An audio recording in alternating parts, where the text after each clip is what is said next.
Hello, I'm just going to talk to you about the Cecily and Gwendolen scene in the middle of Act 2 of Importance Being Earnest, because I think it's one of the most important scenes in the play.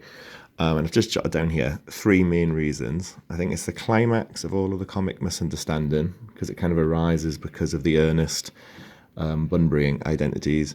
It also is the most sort of explicit comedy of manners in the play, because all of the hilarity is about the excessive and false politeness between the two women.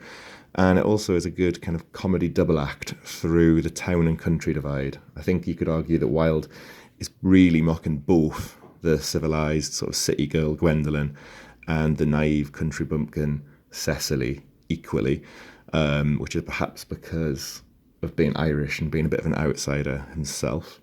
So it starts on page 286 of Act 2, and you have the two women meeting for the first time. And their sort of first page or two of lines are really just defined by all the initial falseness. Cecily's initial reaction, where she clearly describes Gwendolen as being one of the many good elderly women associate of Uncle Jack. So partly it's her naivety and what she believed about her Uncle Jack's London life, but also it's the beginning of the sly insults by, implying Gwendolen's greater age as a sort of insult to her beauty. And then you've got all of these sort of false politeness between them. Gwendolen commenting on what a sweet name Cecily Cardew is, the sort of false friendliness of using each other's Christian names, all very conventional, but just disguising their sort of discomfort and dislike of people. And then you have the two ladies sort of bonding by sharing their opinions. For example, the home seems to me to be the proper sphere for the man, Gwendolen trying to sort of show off through the epigrams and the kind of wit. Then we move on to the real sort of confrontation or conflict between them, because Gwendolen's obviously very worried about this young, beautiful lady being Mr. Worthing's ward. And really things become explicit and kind of reach the surface when she says that she's going to speak candidly. Cecily says that whenever anyone has anything unpleasant to say, one should always be quite candid.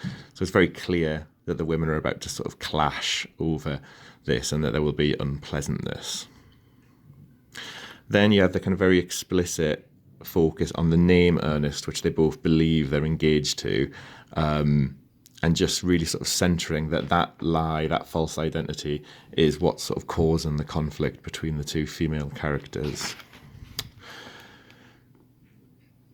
which is then kind of developed on page 288. Notice that all the way through the clash, you've got these very insincere but very glowing, positive, vocative terms of address that the female characters use. Dearest Gwendolen, my darling Cecily.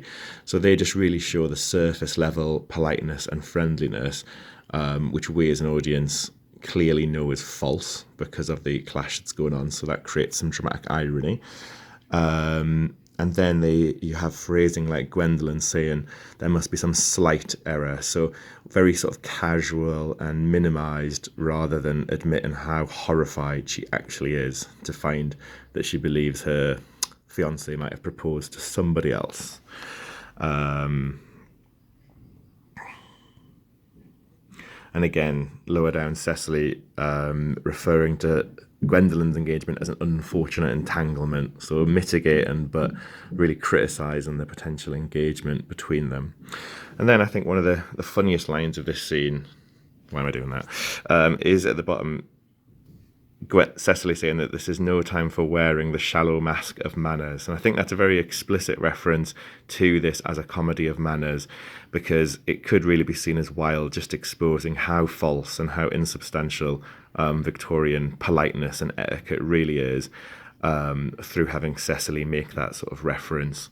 And it's also very ironic because they carry on in this very false surface level friendliness. And then on page 289, we're introduced to another device, which is Wilde's use of an internal audience. So bringing in Merriman as a footman to stand and watch the two women creates a really awkward internal audience where their behaviour is actually kind of controlled and filtered by having the servants watch them. which links back to earlier comments where we have sort of very high-class characters mocking the lower classes and suggesting that they have a moral responsibility to show the upper classes how to act. So here it's sort of the upper classes controlling their own behaviour for the sake of the servants. And in a production or a film version, there might be real focus on this. The movie with Reese Witherspoon as Cecily shows like close-ups of Merriman's face as he tries not to laugh and really stresses the kind of presence of this internal audience. Then we have a lot of sort of verbal sparring and wordplay between the two women, such as Cecily referring to the 5 counties, which are all the kind of green, pleasant home counties around where she lives. But Gwendolen reads that as 5 counties and infers crowds from it. Then I think one of the best puns in the whole play, Gwendolen makes this very sort of ignorant remark that she was surprised to find flowers in the countryside, and Cecily says, "Oh, flowers are as common here, Miss Fairfax, as people are in London." So it's a play on the word common, meaning there's lots of something, but also implying a lack of class. So it's a very subtle but quite venomous attack by Cecily on Gwendolen. Then we see the use of props to kind of further this battle. So to really highlight the comedy of manners, I think Wilder's exploring the kind of Victorian convention of afternoon tea as a mode of showing off and social superiority amongst Victorian women.